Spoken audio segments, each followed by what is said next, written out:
In this short video, I'll demonstrate how you can create an effect which leaves part of your image in colour and the rest of it in black and white. Though there are many techniques to enable you to do this, I'm just going to show a very basic and simple way of achieving this effect. It doesn't matter whether you use Photoshop or PaintShop Pro or another program, as long as you have layers. Your base image will appear on one layer. You'll need to first duplicate this layer. This is normally done by right-clicking the layer and then selecting duplicate layer. So you now see I have two copies of the same image on two different layers. The bottom layer is the one we're going to be working on first of all. So hide your top layer and then select the bottom layer. The next step is to make this bottom layer black and white. And the simplest way of doing that is to just desaturate the entire image. There are many different options of how you can do this, including changing which channels contribute towards the black and white image, but that's the very simple technique. Just reduce the saturation to 0. Now I'm going to reactivate my top layer back in colour again and select it. I want to actually make this Union flag door on the beach hut in colour and the rest of it in black and white. So I'm just going to zoom in to the door and using my lasso tool, and I've actually changed it to the polygonal lasso tool, I'm going to start creating my selection, just selecting the bit that I want in colour. Now obviously I'm doing this quite roughly and you can be a bit more delicate and fine-tuned about the way you're selecting here.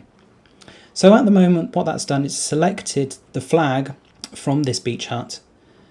To achieve the effect, what I'm going to do is keep this colour area and change the rest of it to black and white by showing it through from the bottom layer. So what I'm going to do is, with this selection, I'm actually going to invert it.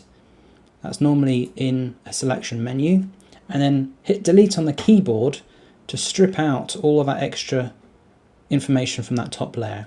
So you can see now in the layers, the bottom layer is in black and white, and then there's a small colourful area in the top layer, which is the flag. The reason why we've put the black and white layer on the bottom is so that we can change how the colour layer is going to mix with the black and white layer.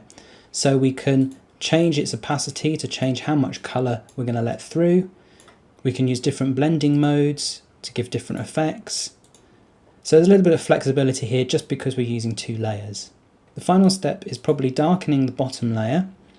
Make sure the bottom layer is selected and then adjust its levels, and this slider here will either brighten it or darken it.